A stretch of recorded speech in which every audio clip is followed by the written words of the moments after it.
हे दोस्तों, जय मसीह की शालोम।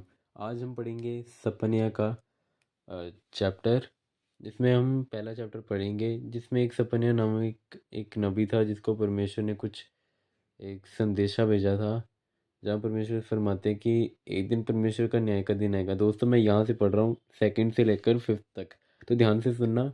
यहाँ ना परमेश्वर ने बोला है कि जो परमेश्वर है वो धरती में से सबका अंत करेगा एक दिन।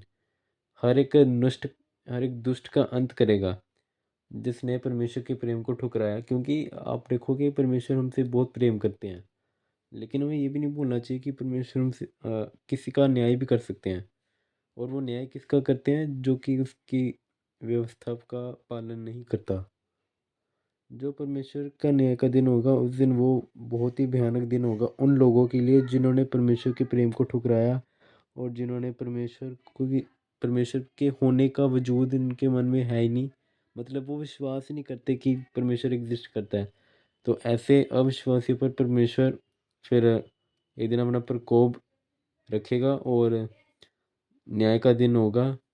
जितना भी सब कुछ, क्योंकि ये जो धरती हम रह रहे हैं ना, अब ये एक सब कुछ टेम्परेरी है। ये कुछ ही पलों का है। जो परमेश्वर से प्रेम करते हैं, जिन्होंने यीशु मसीह को परमेश्वर का पुत्र,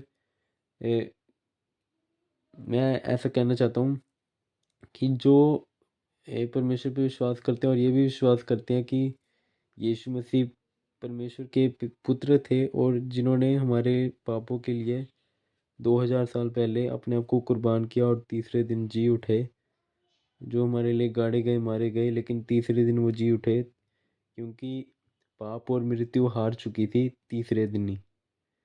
परमेश्वर ने बहुत महान काम किया, ठीक है।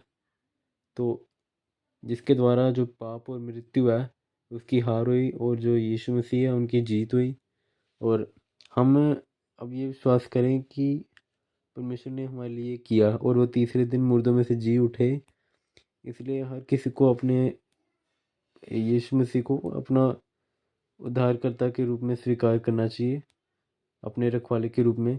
क्योंकि जो नहीं करेगा उसको न्याय का दिन झेलना पड़ेगा। जो मूर्ति पूजक होंगे, जो अन्य देवी देवताएं करते हैं, जैसे कि ये इंडिया में बहुत सारे हैं, 3 करोड़ पता नहीं कितने ही हैं, लेकिन हमें उनसे फ़र्क नहीं पड़ना चाहिए, क्योंकि वो सभी शैतान हैं, ठीक है। क्योंकि शैतान ने बहुत सारे अन्य देवता बनाए हैं, अन्य देवी देवता, जिससे वो हमें डिस्ट्रैक्ट कर सके। लेकिन उस मूर्ख को पता नहीं कि हमारा परमेश्वर यहोवा परमेश्वर है। तो जल्दी जल्दी सुधर जाओ दोस्तों।